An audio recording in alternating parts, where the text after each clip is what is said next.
Hey guys, welcome back to my YouTube channel, and today I'm going to rank all the Pokemon Legends Arceus bosses from easiest to hardest. Now, let's get on to this before I talk for too long.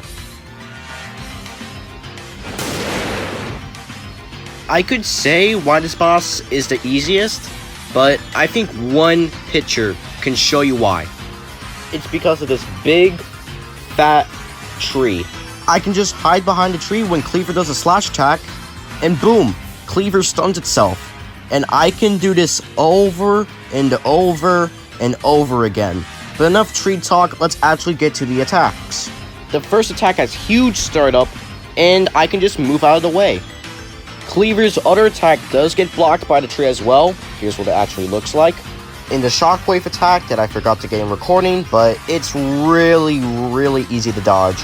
Overall, if you skip through all that, just to let you know, this is really easy.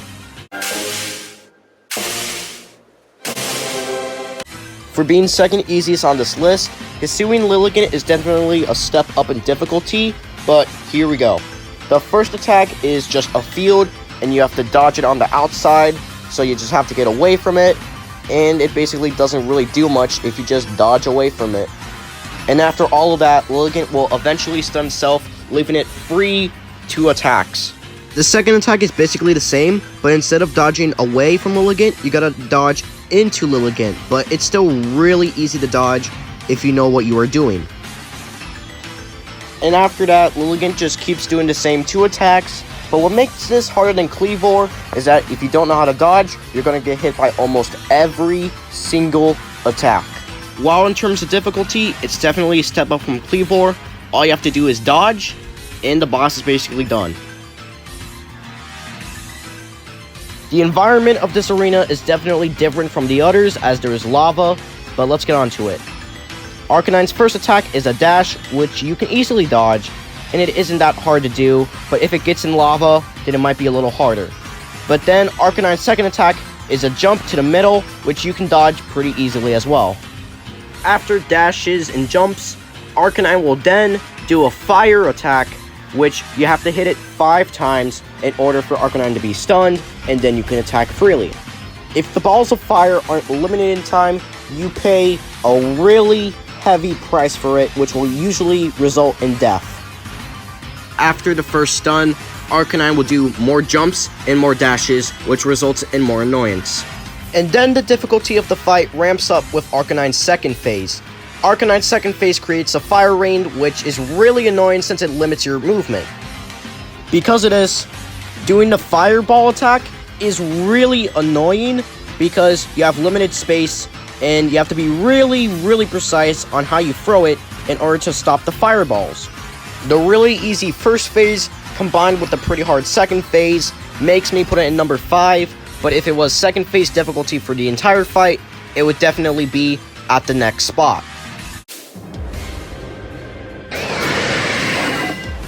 They start off the fight by doing a bow, and then teleporting to you, and then doing a field. It's pretty easy to dodge if you know when the teleport is going to come. They then make a big meteor, which you can dodge pretty easily if you know where you are going. After the meteors hit, they then create a circle ring of fire, but the arena is a circle, so it doesn't limit your movement too much. And then they will create an attack that is similar to Lilligant's second attack, but it happens more frequently, so if you throw bombs, you're in for a lot of trouble during this. After that, they then summon a barrage of meteors which go in a line, which makes movement pretty hard because the rings of fire still apply. And then they create this Arcanine-like attack, but you only need to hit them 3 times instead of 5. Easier than Arcanine, but definitely not a cakewalk due to the meteors. They then make the worst attack in the game, the fast meteor. I hate this so much. I can't react to it, and I don't know why. Most of the attacks aren't bad, the fast meteor sucks, but overall, the only reason why it's in number 4 and not number 5 is because of the fast meteor, but limiting the movement does suck, and that's why it's in number 4, because the movement being limited, like Arcanine's fight, is really annoying. Avalugg starts off the fight by launching ice balls, which will cover most of the arena except for one spot where you are open to run through. This goes on for a little bit until Avalugg's next attack. Avalugg's ice spikes will go to the middle, left, and right of the arena, but they will start depending on where you are at. And then Avalugg will make homing spikes, which don't really go anywhere, so they are pretty easy to dodge. Then after that, Avalugg will make a beam, which all you have to do is dodge, since dodges have invincibility, and then Avalugg is stunned, making you free to attack it. When Avalugg gets to half health, this is when the second phase starts, and Avalugg does do the first attack, but then there's an ice spike on where the safe spot is, so you have to stall out a little and wait just a tiny bit.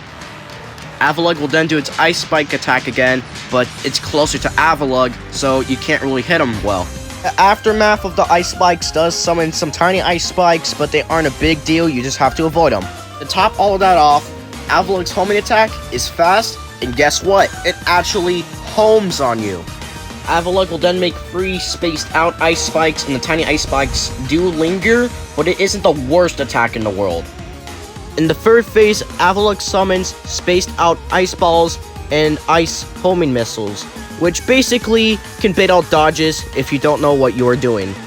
Avalugg does its second attack again, but this time it covers the entire part of that side, but it's still pretty easy to dodge.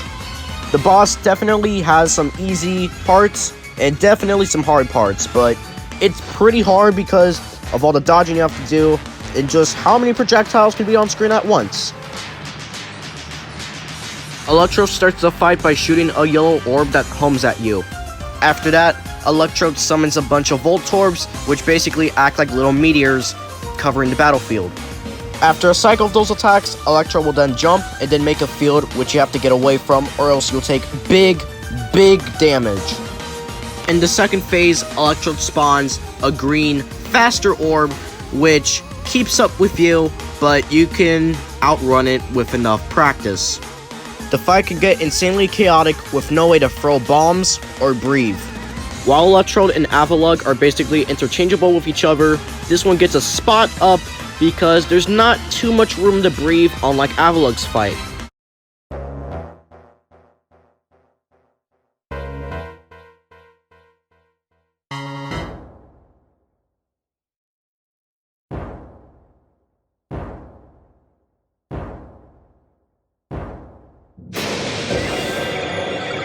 Arceus can start off with 3 different attacks, so I'm going to go over them individually. Arceus can start off with a meteor and then a Lilligant field, which all you have to do is get the meteor out of range, and then you dodge into Arceus, which is pretty easy to do if you're careful. Arceus can start with a Judgment attack, which is an Avalugg spike that actually homes, and it'll try to hit you about 6 times, but if you know the sound cue, it's easy enough to dodge. Arceus can start by teleporting to you and then making a field. After a pattern of all 3 of the attacks I just mentioned, Arceus will then teleport and then create a field around him, which is the safe area, and then everything else is a dangerous area, so you have to get near Arceus in order to stop it. This happens about 2 to 3 times. After the previous attack, Arceus will disappear and then make a crack through space, which you have to dodge, but it's honestly not bad. Arceus has 2 nuke-like attacks. The first one has the first attack, and then, similar to Orange and Dialga and Palkia, an attack which you have to hit 3 times in order for the stun to happen, leaving Arceus free to attacks once again. The second attack is Arceus splitting into 3 clones, which, similar to one of the attacks I mentioned, you have to get into Arceus, avoiding everything else. It's really hard to dodge, but if you manage to get it right, it's pretty easy. You just have to know where you are going, and it takes 4 hits for Arceus to be stunned and then open to attacks. Now, why did I put Arceus at number 1? Well, Arceus is really inconsistent with patterns and will use every attack except the teleport at least twice during the battle. This creates incredible inconsistency and patterns which are almost impossible to predict. On the 5 attempts I did getting footage, I died on the first 4 and almost died on the 5th one. This shows how powerful the boss is.